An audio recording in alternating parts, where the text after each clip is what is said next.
Pamilya ba ang trato mo sa team mo? Baka yan ang dahilan bakit bulok ang kultura mo. May dalawang klaseng kultura ang kumpanya. Number 1 is what you call family culture. Number 2 is sports team culture. Unahin natin ang family culture. Pag sinabi mong pamilya tayo dito, ibig sabihin nun, walang iwanan, no? Sama-sama tayo. Kahit hindi ka na nagko-contribute, okay lang, mahal ka pa rin namin. Ganun tayo sa pamilya. Ang problema dito is love ang center, not winning. So kahit may isang taong hindi nagpe-perform, kahit pabigat na, we still keep them at pinapalampas lang natin kasi pamilya tayo. And I want you to compare that with a sports team. In a sports team, ano ba yung objective? To win, tama? Hindi para mahalin ang isa't isa, hindi para maging best friends. At sa sports team, pag hindi ka na nakakatulong to make the team win, ano nangyari? The entire team will find a way to kick you out and sila pa mismo ang mag-recruit na magaling to make the team win.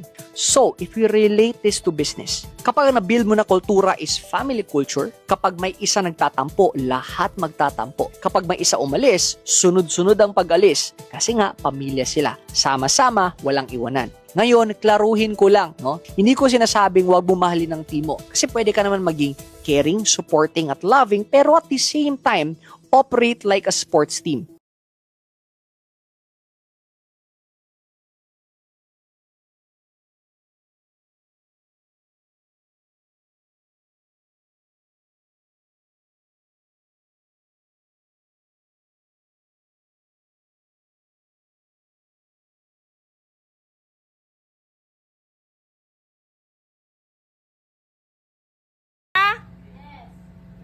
One, two, three, go!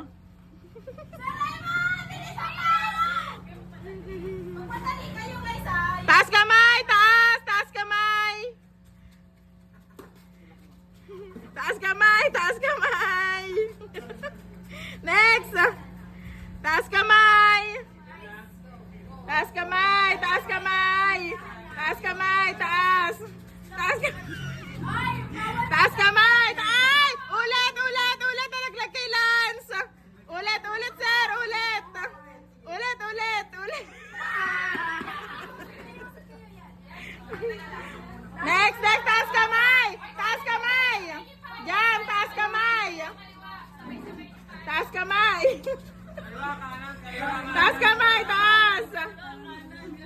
Taas kamay! Taas! Taas! Taas! Up! Up! Up! Up! Up! Up! Up! Taas kamay! Taas kamay! Taas kamay! Up! Up! Up! Up! Up! Taas kamay! Jump!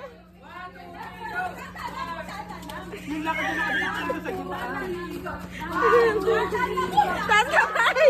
Taas! Hoy, taas kamay!